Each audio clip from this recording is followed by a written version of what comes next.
Então, amados, a vida cristã, a nossa vida como crentes, ela não é um livro qualquer.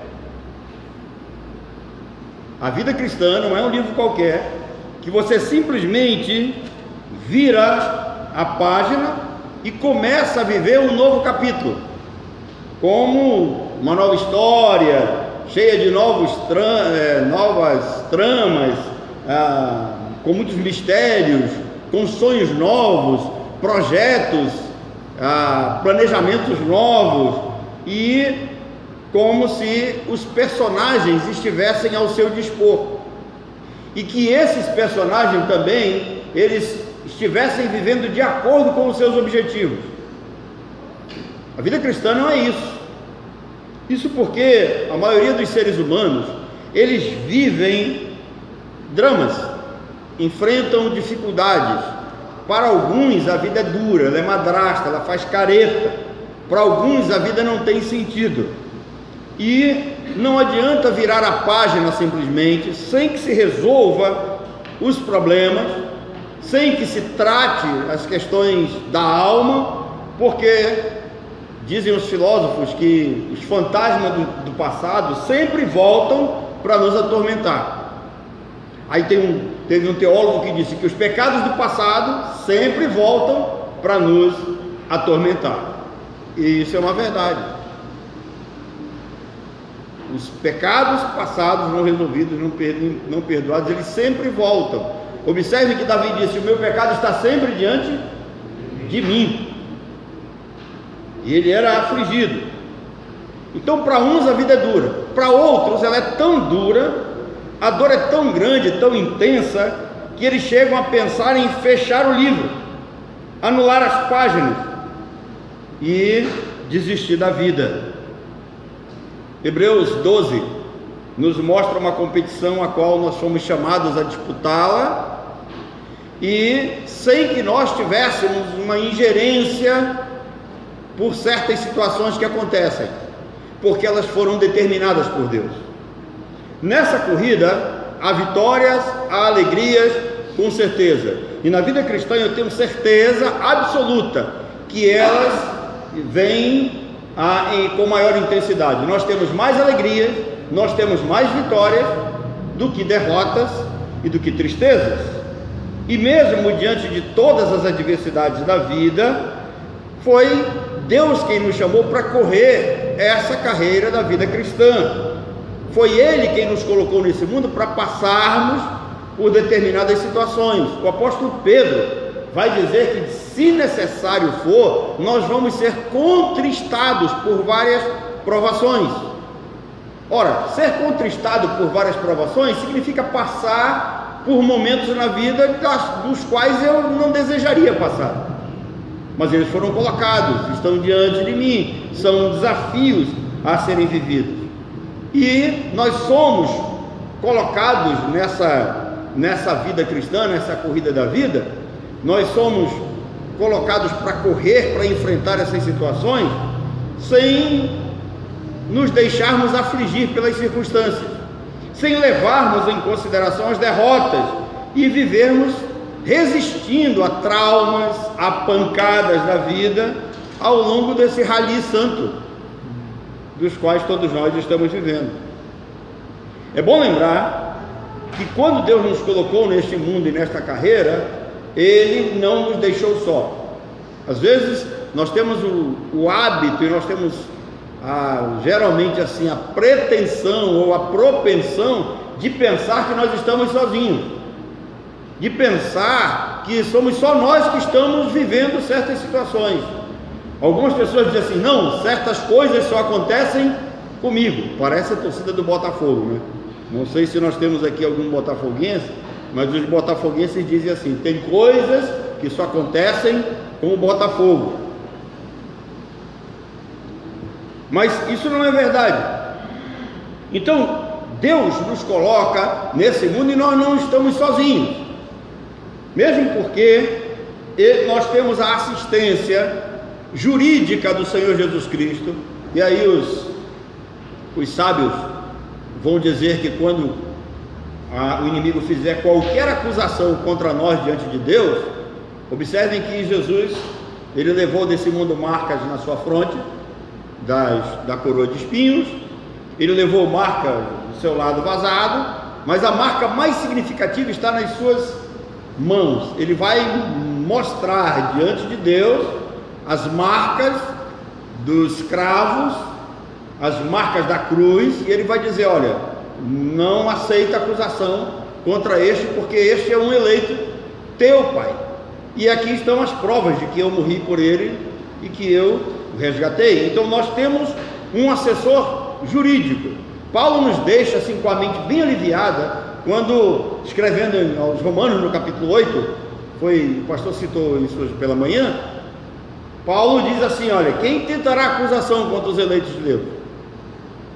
E aí a resposta é clara: ninguém. Por quê? Porque é Deus quem os justifica. Tem alguém acima de Deus?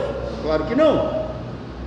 Então nada poderá separar-nos do amor de Deus que está em Cristo Jesus. Então nós temos esse alívio por causa dessa assistência jurídica que é dada por Cristo, e uma tranquilidade a mais vem por causa do assistente residencial que é o Espírito Santo, aquele residente que habita em nós.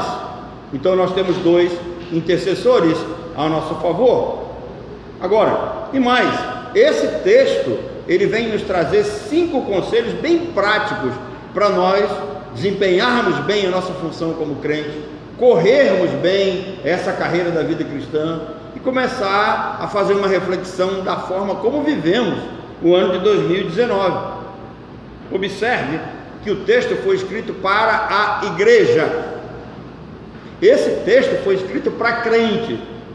Ímpio aqui não entra. Nós temos um hábito de achar que a Bíblia foi escrita para todos os homens. Não, querido. Isso aqui é uma carta, ela tem um endereço, ela é dada à igreja de Cristo. Hoje pela manhã o pastor nos deu uma explicação muito clara com relação aos textos que nós lemos, que é dado para a igreja de um modo geral. Ele citou Apocalipse, né? Quantas igrejas nós temos no Apocalipse? 7. Né? E para aqueles que vão me ouvir depois, eu estou me referindo ao pastor Rony. São 7 igrejas.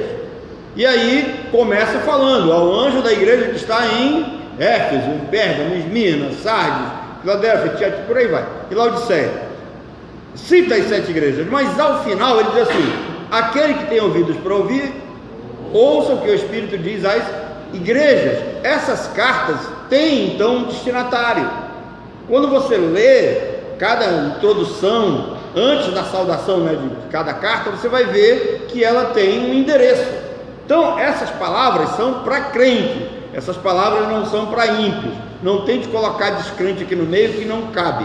Ele está falando da carreira, da vida cristã. Não estou falando de gente que crê em Cristo, eu estou falando daqueles que creem e observam os ensinamentos de Jesus. É muito mais do que acreditar na figura, na pessoa do Jesus histórico.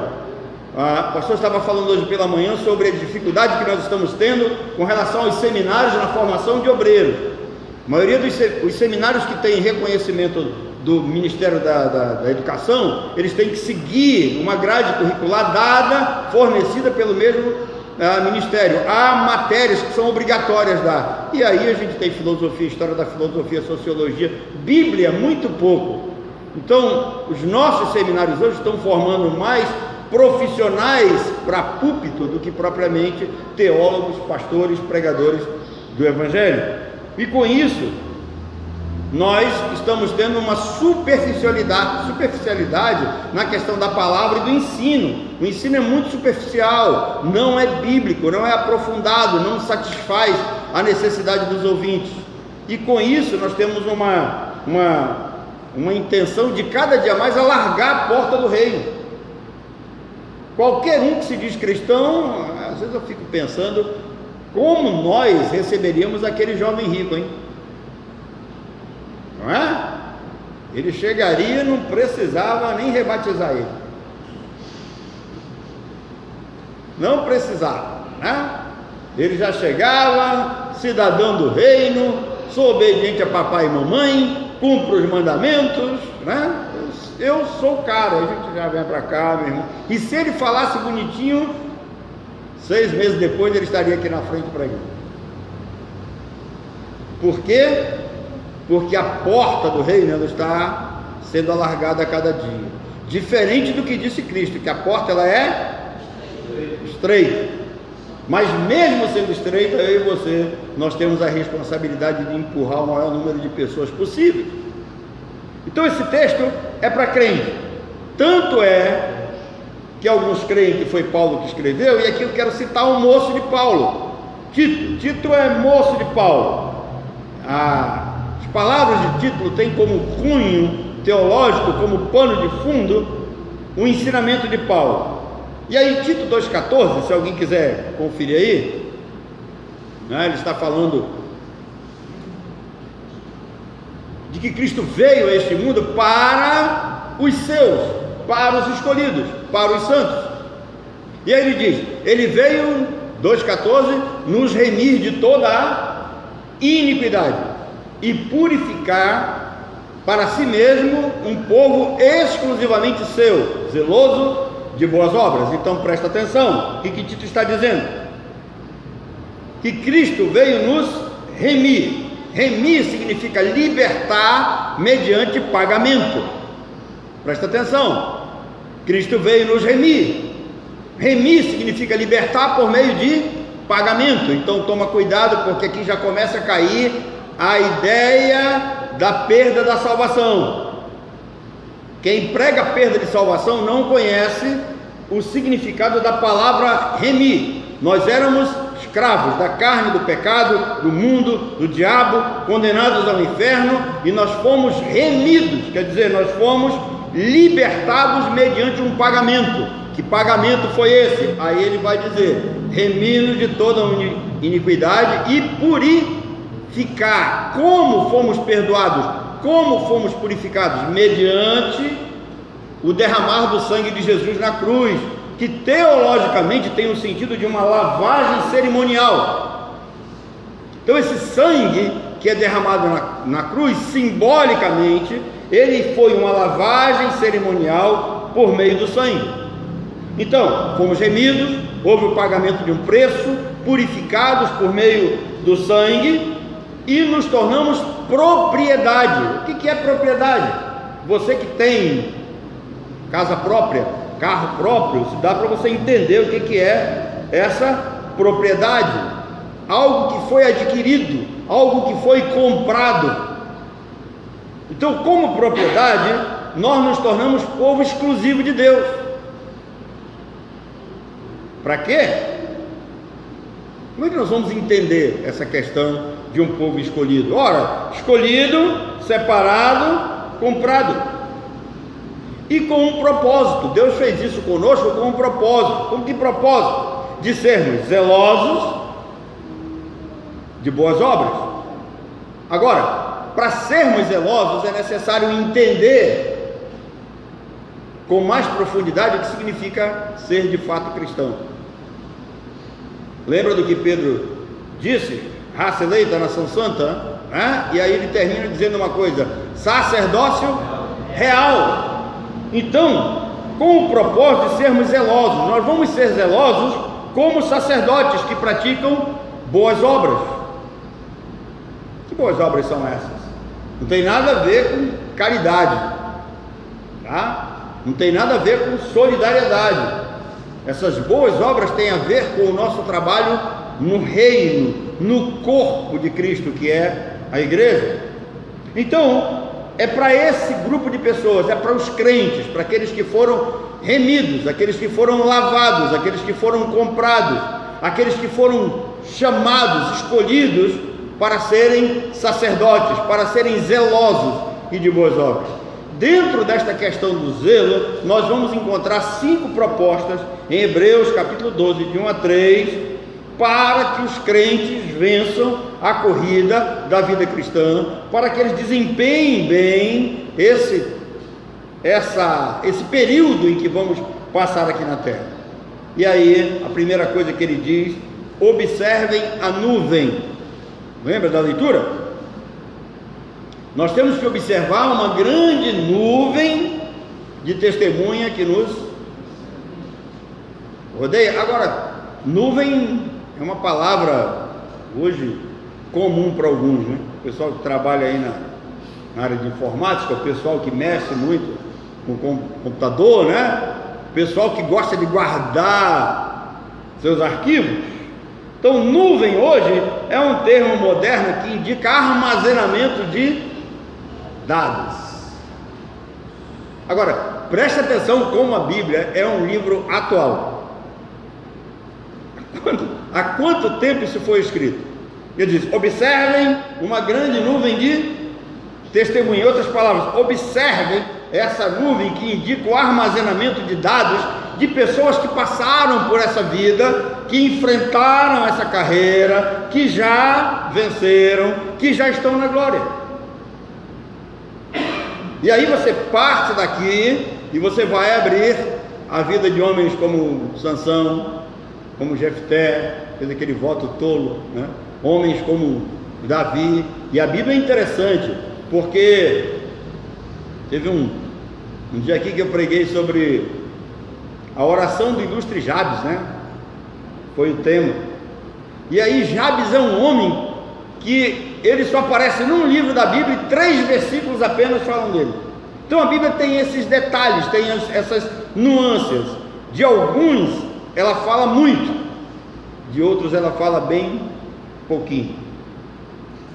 Então há uma significação maior para alguns e uma significação menor para outros. Mas estes que têm uma significação menor, não significa que nas mãos de Deus eles foram diminutos. Porque esse homem, Jabes, ele foi ilustre nas Escrituras, diz o texto. Então, observem a nuvem. O verso 1 diz: observem essa grande nuvem de testemunhas que já completaram a carreira. Irmãos, a história da igreja, ela é feita por 4 grupos bem identificados na palavra e bem distintos. E aí, seria bom que você pensasse com relação a isso, que pode ser que você esteja dentro de um desses grupos, né? O primeiro grupo são o grupo dos resistentes, aqueles que não se dobram, aqueles que não se dobraram, como Daniel e os 3 mosqueteiros lá, né? Eu sempre gosto de pegar vocês. Já aprenderam o nome dos 3 mosqueteiros? Quem lembra?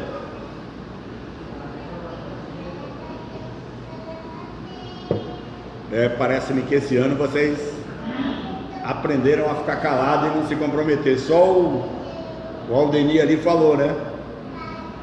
Ananias, Misael e Azarias. Quando você pergunta, de cara a negada vem com o nome caldeu lá, né? É fácil, Sedraque, Mesaque e Abdenego. Mas os nomes originais são eles. Eles resistiram. Aqueles que resistem, aqueles que enfrentam, aqueles que sabem que estão numa luta, em determinadas situações renhida, aqueles que sabem que foram colocados nesse mundo para enfrentar, para receber pancada. Resistir, irmãos, resistir é um termo de guerra, e resistir é um termo espiritual tão profundo que nós fomos colocados a usar essa palavra contra o inimigo. Resistir ao diabo, e ele é ao diabo, não é ao diácono, né? Tem uns que dizem aí: resistir ao diácono e ele fugirá de vós. Então, resistir ao diabo. Segundo grupo de pessoas são aqueles que foram escolhidos e fizeram opções radicais na vida. Eles foram levados a fazer opções radicais. Eles tinham todo um projeto de vida diante deles, que eles abdicaram, abriram mão, e eles seguiram o projeto que Deus colocou diante deles sem nenhum peso, sem nenhum problema. Às vezes eu fico olhando certos colegas meus de ministério escrevendo no Facebook, escrevendo artigo, sabe, vida de pastor é tão difícil, é tão dura, é não sei o que, é corrido mesmo, né? Tem algumas situações que, mas se você não tem prazer em exercer o chamado e a corrida que Deus lhe propôs, desiste, cara, vai fazer outra coisa, né? Fica reclamando. Ontem eu me arrumei para ir visitar a irmã Euridice, e quando eu meti a chave de munição que deu, o carro não pegou. Aí não podia tirar o outro, porque estava na frente, tinha que empurrar, né? Aí eu chamei o fiel escudeiro lá. Quando ele terminou de consertar, já não dava mais tempo. Então, arranja um tempinho hoje à tarde. Eu fui lá, corri, fiquei lá, tempinho com ela. Tem novidades, depois eu vou falar para vocês. Mas, gente que fez opção radical na vida. E deixa eu falar uma coisa para vocês: exercer ministério é uma opção radical. Sabem por quê? Porque tem aqueles que não conseguem entender bem esse projeto de Deus e dizem que o cara tem que botar a família em primeiro lugar, que tem que botar a mulher em primeiro lugar, tem que botar a filha em primeiro lugar. Eu não vejo isso em Mateus 10. Quem pensa dessa forma tem que riscar Mateus 10 a partir do verso 25. Quando no 28 ele vai falar com todas as letras lá: quem colocar parente, cachorro, papagaio, cavalo, carro acima de mim não é digno de mim. Nós devemos amar a Deus sobre todas as coisas, entre aspas. Que para alguns, não, tem que amar a Deus sobre todas as coisas, menos sobre meu casamento, sobre minha família, sobre meus negócios. Então, não está colocando Deus. Então, ministério, vida cristã, entenda isso, é oportunidade de fazer opção radical. É para quem tem coragem de fazer opção radical, como João Batista. Ele larga a vida na cidade, ele vai para o deserto. O evangelho, que é o poder de Deus, ele vem do deserto. Ele começa a ser pregado lá no deserto. E começa com uma palavra de arrependimento. Por que começa com a palavra de arrependimento? Porque os homens que estavam ouvindo essa palavra tinham que reconhecer que eram pecadores e que estavam condenados diante de Deus. E que se continuassem como eles estavam, jamais receberiam o perdão gracioso de Deus que está em Cristo Jesus. João Batista vem para anunciar a chegada do Messias. Observem o apóstolo Paulo, o quanto ele fez de opção radical na vida, a ponto de ele dizer: olha, meus irmãos, tudo que eu era, tudo que eu tinha anteriormente, eu considerei como quê? Como perda, como refúgio. Quem trabalhou no distrito sabe o que significa refúgio, né? Então, primeira coisa que nós temos que entender e pensar nessa questão é observar a nuvem e observar esses resistentes e olhar para aqueles que fizeram opções radicais. Então, que grupo aqui você poderia se enquadrar? Os resistentes? Os que fizeram opções radicais? Você fez alguma opção radical na vida por Jesus? Às vezes eu fico pensando, quando eu conto a minha história, né? O cara fica olhando para mim assim e ele pensa: você é louco. Eu falei: não sou louco, eu tinha e tenho convicção daquilo que Deus me chamou. Que para largar tudo que eu larguei, fazer a opção que eu fiz, na certeza, na convicção. Um dia eu cheguei num local lá, o cara falou: tá aqui a igreja. Eu olhei, tinha um terreno, 2 casas caindo aos pedaços, uma moça, 2 crianças, uma pilha de lixo que estava quase à altura desse teto. Eu falei: que igreja maravilhosa. Hoje em dia não tem nada lá, caiu tudo, né? Derrubaram tudo. Terceira coisa que ele diz, tá? Que você tem que deixar pelo caminho as coisas que te atrapalham.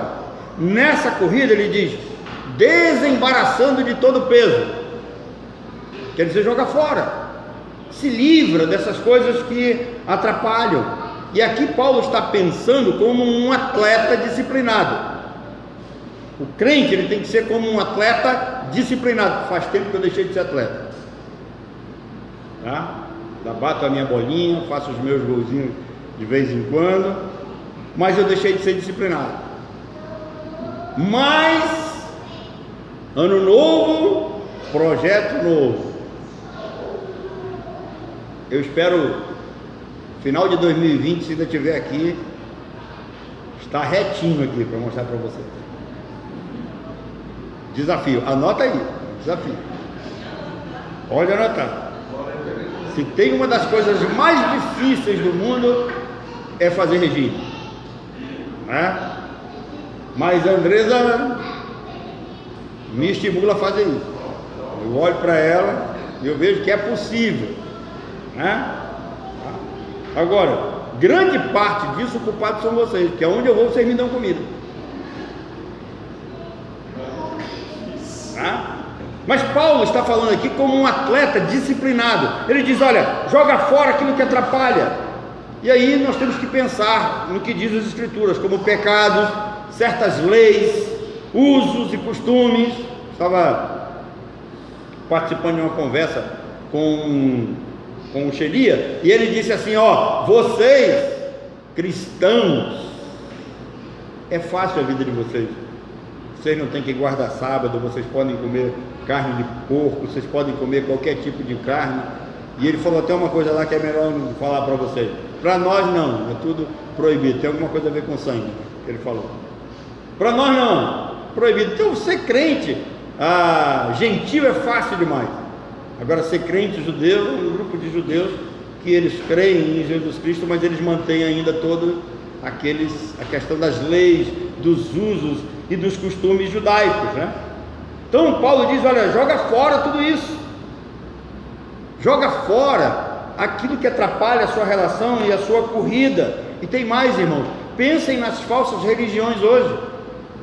O pastor falou um dado que eu não conhecia hoje, eu me assustei. Quanto foi? Quantas denominações surgem no mundo? Em média 30 por dia. Presta atenção, no mundo surge em média 30 novas religiões por dia. Mais uma vez eu passei ali, estava vindo para cá e eu perguntei da dona Arlene, você viu? É uma igreja aquilo ali já? Entre aspas, né? É um templo. Ela disse, não deu para ver. Por quê? Porque eu acho que até quarta-feira já era um ponto comercial lá, não é mais. Já tem um monte de cadeiras, gente do lado de fora, né? Vai virar um templo. Então, cuidado com as falsas religiões. Nós temos o hábito de dar crédito a tudo que se chama Deus, né? Cuidado com suas falsas doutrinas. Então Paulo, o escritor da carta aos Hebreus, está dizendo, jogue fora a falsa religião, se livre das falsas doutrinas, né? Evite os falsos mestres, os falsos apóstolos, os falsos profetas, a falsa mensagem, jogue fora, se livre, isso é um peso. Agora, todas essas heresias que entram dentro das nossas igrejas, eu chamo de impiedade religiosa. E a impiedade religiosa, ela sempre termina em perseguição aos santos.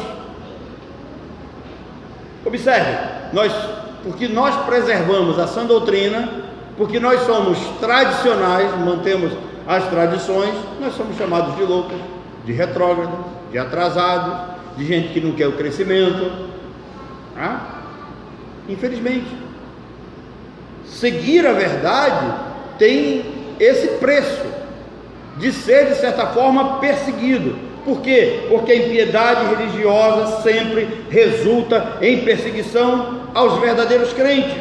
Então jogue fora todo o peso morto. Cuidado com aquilo que lhe assedia.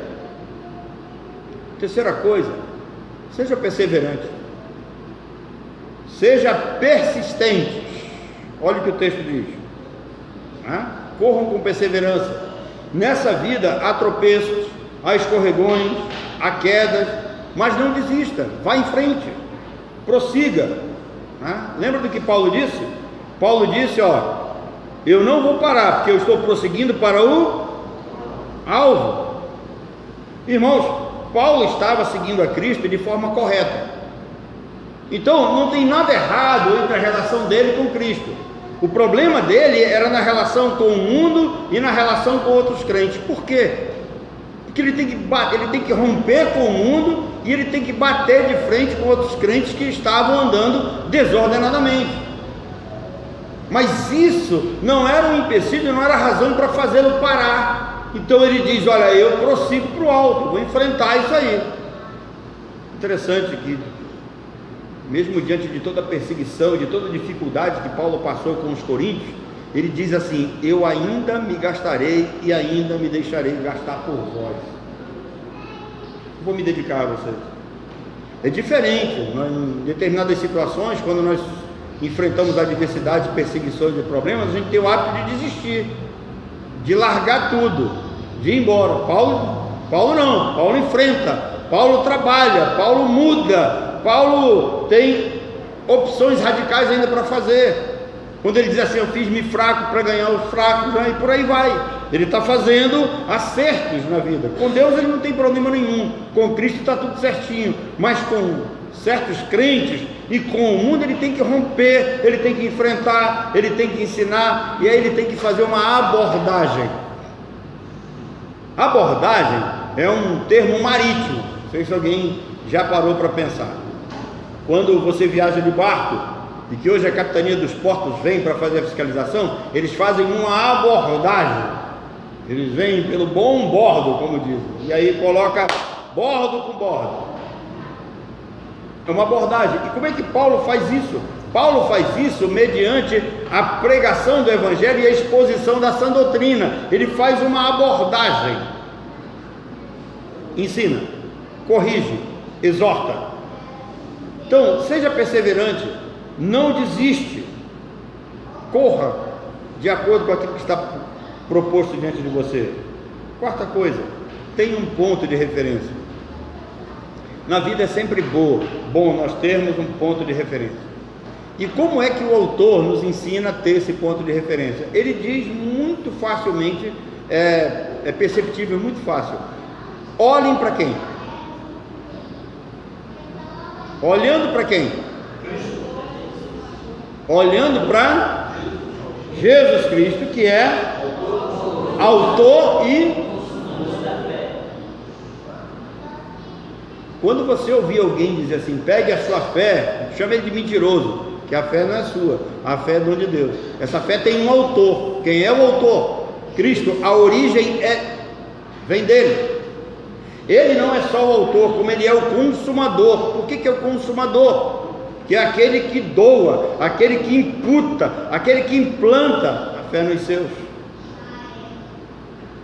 Então ele diz, olhe para Jesus, não tire os olhos dele. Irmãos, nós temos o hábito de olhar para os homens. Algumas pessoas dizem assim, olha, eu não vou entrar para a igreja porque lá tem, o pastor tem defeito, o diácono tem defeito, os irmãos lá são tudo problemáticos. E aí eu pergunto, e aí, querido, você não tem não? Um dia uma irmã me disse assim, olha, eu vou sair da igreja e eu vou procurar uma igreja perfeita, ela me falou. Eu disse, então, se você achar, não entra, porque você vai estragar. Se você achar, não entra, passa pelo outro lado, dá um tchauzinho para ela e volta para cá, porque você vai estragar a igreja. Então, não tire os olhos de Jesus. Nós temos o hábito de olhar para os problemas, olhar para as adversidades, olhar para as falhas dos irmãos. E quando nós tiramos os olhos de Jesus, essas coisas começam a pesar na nossa vida, na nossa comunhão e na nossa fé, porque a palavra já não tem mais efeito, os cânticos não nos tratam mais, nós não queremos mais nem sequer ouvir. Então não tire os olhos de Jesus, esqueça os homens, olhem para Jesus. Um exemplo muito claro, quando Pedro diz assim, Senhor, se és tu, deixa que eu vá até, e Jesus diz, vem, e ele vai olhando para Jesus. Mas de repente, o pescador Pedro, um homem que pescou a vida inteira naquele mar, ele começou a olhar para as ondas em volta, olhar as circunstâncias, e ele diz, olha, esse negócio aqui não tem sentido, porque eu pesquei aqui a vida inteira, eu sei o quanto traiçoeiras são essas ondas, eu sei o quão perigoso é esse mar, não faz sentido eu ficar andando aqui. Começou a afundar. E aí Jesus vai lá, estende as mãos e diz para ele, homem de quê? Crente bullying, que nem diz o ratinho, de pouca fé. Irmãos, tudo que recebemos por graça vem dele. Pedro tirou os olhos, olhou para as ondas e as circunstâncias, e ele naufragou. Nós temos que continuar essa corrida da vida, entregando as coisas na mão de Deus, não no sentido, às vezes eu fico pensando como nós, talvez no afã de passar uma mensagem para o irmão, né? Querer agradar, essas mensagens de bom dia que eu recebo, cuidado quando você for postar, que algumas eu recebo assim, o cara diz: Senhor, eu entrego esse dia nas tuas mãos. Eu quero entregar o que é teu dia, cara? O que você tem para entregar? Não é? Você, afinal de contas, você entrega na mão de Deus, porque você não consegue resolver tudo. Só que antes de entregar, você deveria pensar aquilo que não é seu. Como é que você vai entregar aquilo que não é seu? É melhor que você faça a sua. Você faça mesmo. Tá? Então, quando o salmista fala em entrega, ele tem o sentido de confiança, de uma relação de confiança. Eu não posso entregar aquilo que não me pertence. Cara, Senhor, eu entrego a minha vida nas tuas mãos, querido, que minha. Salmo 24, do Senhor é a terra e a sua plenitude, os homens, acabou, tudo é de Deus. Então, descansa no Senhor. Talvez o maior exemplo de descanso e de confiança que eu passei na minha vida foi quando eu fui participar de um congresso no Rio de Janeiro pelo Correio Aéreo Nacional. Não sei se alguém lembra. Não sei se alguém aqui viajou pelo Correio Aéreo Nacional. Para quem não sabe, era aqueles ônibus velhos da FAB, né, que transportavam militar de um estado para o outro. E como nem sempre o voo ia lotado, né, o avião não enchia, para não fazer viagem com 5, 6 militares aí, eles colocavam civis no meio. Então você ia lá no 7º Comar, você se inscrevia lá, né, e você viajava. E eu viajei algumas vezes no Correio Aéreo Nacional. E a primeira vez que eu fui, nós saímos do aeroporto de Ponta Pelada, tinha um capitão na janela, a esposa dele na poltrona do meio e eu no corredor, 3 de cada lado. Acho que era aquele 747 ainda, antigo, né? E eu puxei um livro não lembro o nome do cara agora, cabeça falhou, mas eu estava lendo justamente sobre a pessoa de Jesus, né? E quando começou a levantar voo, nós enfrentamos um temporal daqueles que vem lá de cabeceira de cima do Rio Negro, né? E o avião começou a bater lata para tudo quanto é lado, e a mulher começa a se agarrar no braço do capitão lá, e eu tranquilo, lendo o livro. Ela olhou para mim assim e disse: moço, o senhor não está com medo? Eu falei: não, o avião não é meu.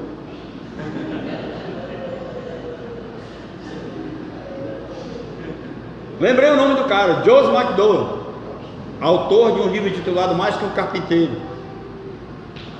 Evidências que exigem um veredito, e mostrei para ela. Senhora, eu confio nesse homem, nesse Deus. Se esse avião cair, o que nós podemos fazer? Ela disse: nada. Eu digo: então não sofra por antecipação. Aqui, sabe o que a gente tem que fazer? Entrou, está fora do nosso controle. Aperta o cinto, né? Deixa a cadeira na posição ereta até que você possa reclinar. Depois reclina e descansa, cara. Aproveita a viagem. Você não pode fazer mais nada. Você já está nessa vida, já está nessa corrida. Não desista, não deixe que os obstáculos atrapalhem. Seja perseverante, jogue fora tudo aquilo que atrapalha. Continue. Olhe para o alvo. Queridos, o texto diz que Jesus suportou a cruz.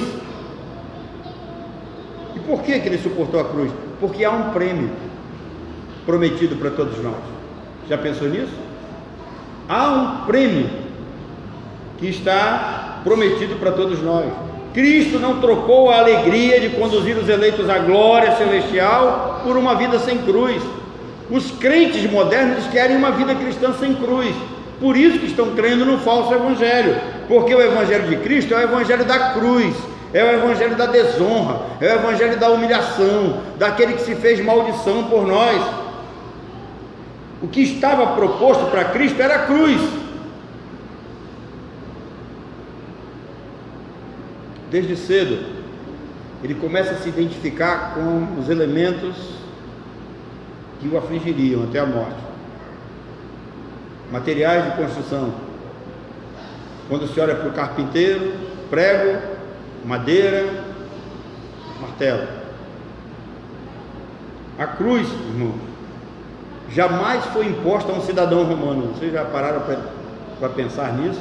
Observem a história: nenhum cidadão romano morreu crucificado. Então, não existe evangelho sem cruz. Não existe discípulo que não tenha negado a si mesmo. Se você quiser entender o que significa ser discípulo, a primeira coisa é negue-se a si mesmo. Deixe de fora seus planos, seus projetos, faça opção, porque o evangelho de Cristo é um evangelho de cruz. Então, nessa corrida, ganha não é aquele que chega nos primeiros lugares, mas ganha aquele que chega sem importar a posição. E por que eu estou lhes falando essas coisas? Porque nesse último culto do ano, nós estamos nos preparando para virar mais uma página nas nossas vidas. Vai começar um ano novo, vai começar uma nova página na nossa história. Nós precisamos entender que a corrida da vida possui etapas, porque a vida ela é feita de fases. Vocês lembram que a santificação ela é progressiva? A revelação também. A revelação é progressiva, assim como a santificação é progressiva. Então, nós precisamos entender que essas fases elas não podem ser puladas. Nós temos que vivê-las, temos que passar por elas. Às vezes eu fico olhando para a mensagem pentecostal dos nossos dias, é muito simples, o cara impõe as mãos, botou a mão lá, orou, está tudo tranquilo, vai-te embora. Aí o cara, não, você já aceitou Jesus, agora te consagra aqui, fala 3, 4 palavras em língua e vai-te embora, que está tudo tranquilo, está batizado com o Espírito Santo. Isso é papo furado, querido. Isso não é evangelho. Por que Jesus não fez isso com os discípulos? Por que Jesus não pegou os 12, bota aqui, botou a mão, agora você vai embora, vamos falar tudo quanto é idioma, aramaico, hebraico, grego, sírio, árabe, vai lá. Não foi assim. O evangelho da cruz requer opção e requer o quê? Tempo, disponibilidade, estar na presença para aprender. Jesus esteve com eles um período de mais de 3 anos, ensinando a cada um deles, ainda disse, ensinando-vos a guardar todas as coisas que eu vos tenho ensinado e ordenado. Jesus ensinou, ordenou, enviou, e nós temos o dever de ensinar aquilo que recebemos. Somos dispenseiros de algo que não é nosso. Então, nesse último culto do ano, nós estamos nos preparando para virar a página. E aí eu quero chamar a sua atenção para uma coisa: observe a nuvem. Observar a nuvem significa que o novo ano vai trazer para nós reflexões daquilo que passamos esse ano e, claro, que um novo planejamento para a vida. Olhar a nuvem também significa uma nova oportunidade de pensar nos erros, aquilo que fizemos de errado, nos escorregões, nas quedas que nós tivemos, principalmente aqueles cometidos por imaturidade. Na vida cristã, parece que esses são os que mais nos afligem, e aqueles por falta de conhecimento afligem mais os que estão de fora. Mas também existem erros que nós cometemos por comodismo. Nós queremos seguir uma vida cômoda e nós acabamos cometendo certos erros. O ano novo é um tempo de transformação. Paulo diz que essa transformação na vida cristã acontece o quê? Pela renovação da nossa mente. Mas, queridos, a igreja dos dias atuais, na sua maioria, ele quer renovar o quê? Como eles querem se renovar? Por meio da academia, por meio da internet, por meio das falsas pregações, por meio dos vendedores de ilusão. Sabe quem são os vendedores de ilusão? Pregadores de autoajuda. Já desse eu vi alguém falando numa matéria sobre autoajuda. Ajuda aquele que você compra o livro, né? Compra o livro dele. A autoajuda é para ele, não é para você. Você está ajudando ele. Então o ano novo é tempo de transformação. Também, queridos, o ano novo é uma oportunidade para esquecer o mal que nos sobreveio. Nós temos o hábito de ficar preso ao passado, aquilo que nos fizeram, né? Preso, essas coisas. Guarda essa frase. Só fica muito tempo preso ao passado quem não tem futuro. Só fica muito tempo preso ao passado quem não tem futuro. Autor, eu. Tá? Isso vai sair do meu próximo livro, em breve. Então, ano novo é uma oportunidade de esquecer o que nos sobreveio. Paulo disse o quê? Esquecendo-me das coisas, esquecendo das coisas que para trás ficam. Como dizia Dorico Paraguaçu, esqueçam os para trás mente. Esqueçam. E vamos olhar para frente mente. Isso que Paulo diz, querido. A gente tem mania de ficar, sabe, remoendo aquelas coisas, trazendo de volta. Esquecer as dores e as derrotas. Elas não vão nos afligir mais. Existem tantas coisas acumuladas, né, no ano de 2019. Esquecer também tem o sentido de perdoar os ataques, as críticas que nos fizeram ao longo do ano. Eu estive observando que esse ano, no ano de 2019,